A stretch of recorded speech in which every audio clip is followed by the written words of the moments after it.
Bienvenidos a Entrenarme Podcast. Les habla David Vizcarra y el tema de hoy es endometriosis. La endometriosis es una patología ginecológica frecuente, crónica, inflamatoria y estrógeno dependiente, que se caracteriza por la proliferación de glándulas endometriales funcionales y estroma fuera de la cavidad uterina. Este tejido ectópico induce el sangrado, la inflamación crónica y la fibrosis, que resultan en la formación de nódulos endometriales y adhesiones. Asimismo, se presenta resistencia a la progesterona y reducción general de sus receptores, lo que en conjunto mediará el desarrollo de la sintomatología. Las localizaciones más frecuentes son en el peritoneo pélvico, el ovario con una frecuencia del 31 al 44% en todo el conjunto de las mujeres, en su mayoría presentándose como endometriomas, y el espacio retroperitoneal, pudiendo provocar lesiones parietales de los órganos pélvicos. Este podcast está enfocado en el conocimiento de manera integral de una de las patologías más frecuentes en las mujeres en nuestro medio, desde su fisiopatología hasta la prescripción del tratamiento adecuado para cada caso. La medición precisa de la prevalencia e incidencia es difícil, debido a que se requiere de la visualización quirúrgica para realizar un diagnóstico definitivo de la enfermedad. Pese a esto, la prevalencia se estima entre un 2 al 10% en mujeres de edad fértil y entre un 35 al 50% de las mujeres que experimentan dolor o infertilidad. Usualmente se presenta entre los 25 y 35 años de edad, aunque también puede afectar a mujeres jóvenes o hasta posmenopáusicas. Se ha clasificado en 3 subgrupos o fenotipos, que son endometriosis superficial peritoneal, endometriomas ováricos y endometriosis profunda, esta última con invaginación bajo el peritoneo, mayor a 5 milímetros de profundidad. La endometriosis profunda precisamente afecta al 1% de las mujeres en edad reproductiva y se considera de las formas más severas e incapacitantes de esta enfermedad. Puede llegar a comprometer desde el septo rectovaginal y los ligamentos uterosacros hasta el fondo del saco vaginal posterior, recto y estructuras abdominales, como uréteres, intestinos y vejiga, comúnmente. Hay varios aspectos que pueden influir en su aparición. La actual menarca, cada vez más temprana, y el retraso en la edad de inicio de la paridad han ocasionado un mayor número de ciclos menstruales y ovulacionales, y por lo tanto, exposición prolongada a estrógenos endógenos, junto a mayor cantidad de menstruaciones retrógradas, incrementando el riesgo de endometriosis.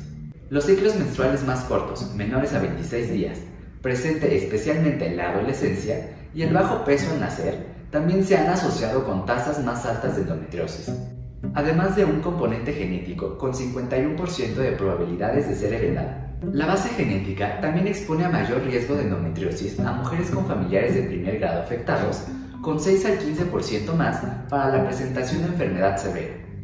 De manera similar, se han hecho observaciones de concordancia de endometriosis en gemelas, y en varias ocasiones se ha lanzado el supuesto de que la dioxina y la exposición completa a la radiación pueden tener efectos genómicos y epigenéticos en relación con la endometriosis. Se ha visto que la etnia tiene un papel importante en los factores de riesgo, pues en las mujeres asiáticas es más prevalente la endometriosis que en las mujeres africanas. Asimismo, hay estudios que muestran que la exposición al dietilestilbestrol in útero influencia potencialmente la aparición de la endometriosis al alterar la exposición de los receptores estrogénicos, aumentar la menstruación retrógrada y causar disfunción del sistema inmune.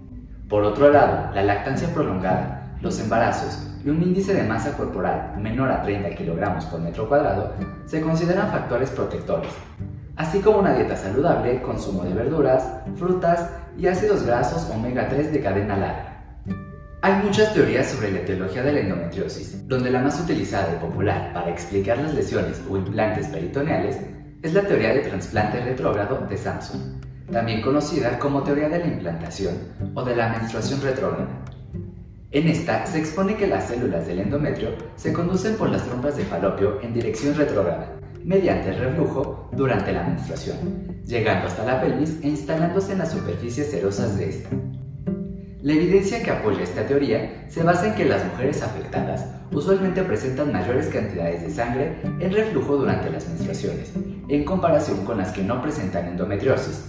Aún así, hasta el 90% de las mujeres puede tener menstruaciones retrógradas, pero solo el 15% tiene endometriosis confirmada.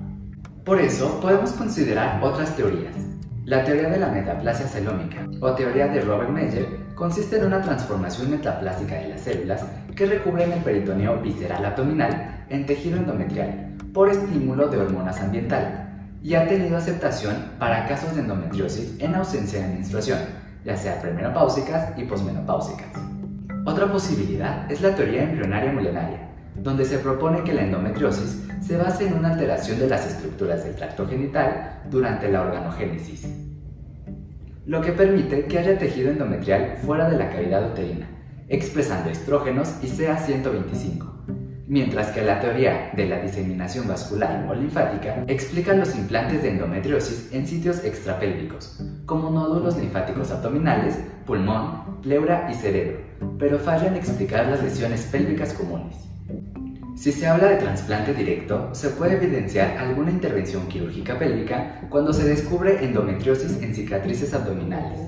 Asimismo, se han planteado otras hipótesis, como la teoría de las células madre, que trata de células indiferenciadas con la capacidad de regenerar depósitos endometriales. La teoría de la disfunción inmune, en la que por enfermedad autoinmune hay mayor inflamación y eliminación deficiente de desechos de menstruación, con promoción del endometrio ectópico, entre otras. Sin embargo, cabe la posibilidad de que la etiología sea una combinación de todas ellas. La mujer afectada padece los síntomas de la endometriosis durante toda su vida reproductiva.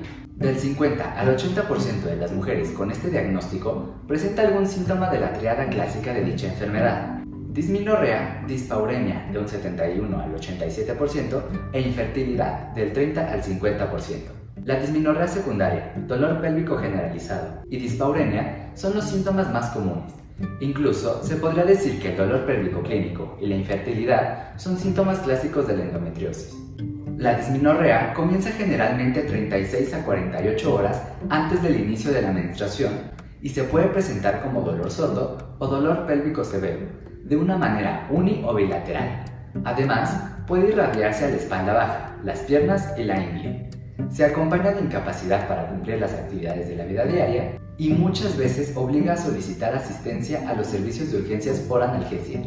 El sangrado uterino anormal está presente en un 15 al 20% de las pacientes con endometriosis y usualmente como manchado premenstrual o menorragia. La dispauremia, por su parte, es un síntoma que traduce una afectación de los ligamentos uterosacros, muchas veces por endometriosis profunda. Con menor frecuencia, pero igual de problemáticos, están los síntomas relacionados con el aparato gastrointestinal y urinario, como el dolor abdominal clínico, diarrea o estreñimiento intermitente, poliuria, disuria, hematuria, entre otras. Se estima que aproximadamente un 20% de las mujeres con endometriosis presentan de manera conjunta síndrome del intestino irritable, migrañas y cistitis. Otra de las manifestaciones, aunque menos frecuente, es el neumotórax espontáneo recurrente o también llamado catamenial, que se presenta típicamente durante la menstruación cuando hay implantes endometriales en pleura. La mayoría del tiempo se toma entre 5 a 10 años desde el inicio de los síntomas hasta el momento del diagnóstico confirmado de endometriosis, con un promedio de 7 años. El retraso puede deberse a que muchas mujeres minimizan la gravedad de sus síntomas y deciden consultar cuando la infertilidad comienza a afectarles. En muchas ocasiones, el retraso diagnóstico también puede deberse al desafío de diferenciar las causas de la dismenorrea, utilizando tratamiento empírico por largos periodos con respuesta parcial, así como casos de mujeres que fueron sometidas a laparoscopías a edades muy tempranas o durante los inicios de la enfermedad, y en las que no se reportó endometriosis, pues pudo haber sido precoz para expresarse completamente en dicho momento. Además de una historia clínica dirigida, es muy importante la exploración física con examen abdominal y pélvico. Se deben identificar algunos signos que se asocian con enfermedad profunda, que incluyen la hipersensibilidad al movimiento uterino, movilidad disminuida de los órganos pélvicos, nódulos sensibles en el fornix posterior, engrosamiento palpable de los ligamentos uterosacros o desplazamiento lateral del cérvix, así como una masa amexial palpable en caso de endometrioma. Durante la especuloscopía, ocasionalmente podemos notar lesiones azuladas en la mucosa vaginal o en el cérvix. No hay que pasar por alto que ante cualquier hallazgo sugestivo de enfermedad profunda, se deben complementar los estudios y referir a la paciente a un centro de primer o segundo nivel, con especialistas para continuar el manejo. Hay muchas vías por las que se puede diagnosticar o fallar en el diagnóstico de la endometriosis. Algunas mujeres se diagnostican por dolor pélvico, dismenorrea o dispauremia, es decir, por clínica, mientras que otras se diagnostican durante la evaluación por infertilidad, o bien de manera incidental por observación directa de las lesiones durante procedimientos quirúrgicos pélvicos no relacionados. Es fácil cometer errores si se intenta establecer un diagnóstico a partir de la sintomatología del paciente, pues se sabe que la gravedad de la enfermedad no está relacionada con el número y la intensidad de los síntomas, donde mujeres con enfermedad avanzada podrían tener molestias escasas o nulas, mientras que las que presentan enfermedad mínima o leve pueden llegar a presentar dolores incapacitantes. Los métodos de estudio con imágenes son una herramienta que pueden ser útiles en algunos casos para la evaluación de la endometriosis y su extensión. La ecografía pélvica es el método de primera línea para la búsqueda de una endometriosis pélvica, efectuándose por vía suprapúbica y endovaginal. Permite identificar endometriomas ováricos y ayuda antes de decidir un método quirúrgico. Presenta la ventaja de ser de los instrumentos con menor costo, con el inconveniente de ser operador dependiente. La resonancia magnética abdominopélvica se utiliza como método de exploración subsiguiente que permite explorar quistes ováricos endometriosos y la endometriosis profunda. Su sensibilidad y especificidad es del 90 y 98%.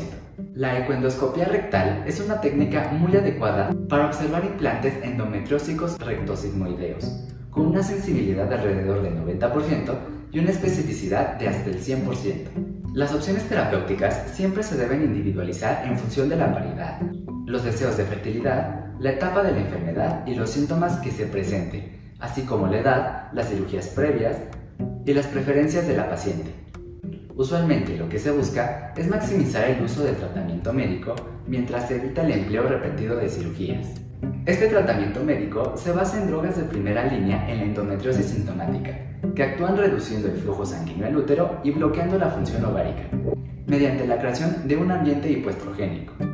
En el manejo médico se incluyen los anticonceptivos orales combinados y las progesteronas, que precisamente poseen la ventaja de estar clasificados dentro del grupo de los tratamientos de bajo costo. Estos fármacos bloquean la secreción del estrógeno y la actividad de los receptores estrogénicos, así como la activación de los receptores de progesterona. Debido a que la respuesta terapéutica de cada mujer puede ser distinta, se ha propuesto iniciar de manera gradual. Esto significa comenzar con los anticonceptivos orales combinados o las progesteronas de bajo costo y avanzar a otros medicamentos en caso de intolerancia o ineficiencia. La idea con estos es lograr un control de la enfermedad, más no curarla. Sin embargo, el inconveniente de este manejo lo posee el efecto contraceptivo, ya que hay mujeres que buscan concebir. Si fracasa el tratamiento con estrógenos progestágenos o en caso de que exista alguna contraindicación, se puede plantear la inyección de agonistas de la hormona liberadora de gonadotropina o el tratamiento con danazol. Los agonistas de la hormona liberadora de gonadotropina se pueden utilizar de entrada, pero aún no han demostrado ser más eficaces que los anticonceptivos orales combinados. Su mecanismo es crear un ambiente hipoestrogénico dosis dependiente, que inhibe la producción de células endometriales. Aunque la mayoría del tiempo es posible controlar el dolor y los síntomas producidos por la endometriosis mediante el tratamiento médico, hay un remanente de pacientes que pueden permanecer sintomáticas a pesar de la dosis adecuada de medicamento. Para este grupo, la cirugía es la siguiente opción. El manejo quirúrgico puede abarcar desde la laparoscopia simple para el tratamiento superficial, endometriomas o para las lesiones excluidas, hasta procedimientos complejos que incluyen adherenciolisis extensa, uterolisis, resección parcial del intestino o de vejiga, resección de uréteres u otra que se requiera según el sitio afectado, o bien para tratar endometriosis profunda. En general, la evidencia muestra que posterior a un tratamiento quirúrgico por endometriosis, la calidad de vida progresa, principalmente en los casos de endometriosis profunda y endometriosis intestinal, en cuanto a mejoría de síntomas y tratamiento de infertilidad.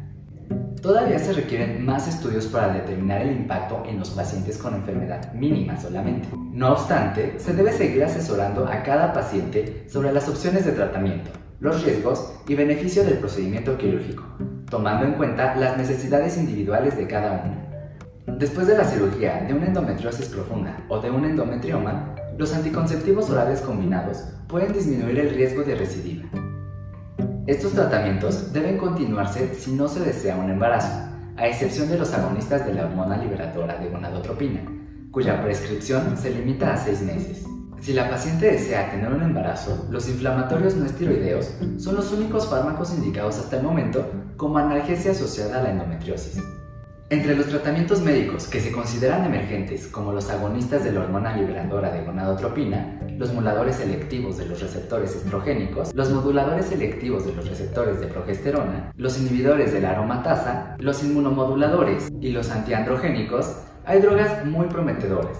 Sin embargo, algunas manifiestan muchos efectos secundarios, otras aún no tienen pruebas en humanos y algunas no han demostrado superioridad. Por lo tanto, aún faltan más estudios individuales y comparativos para ponerlos en práctica.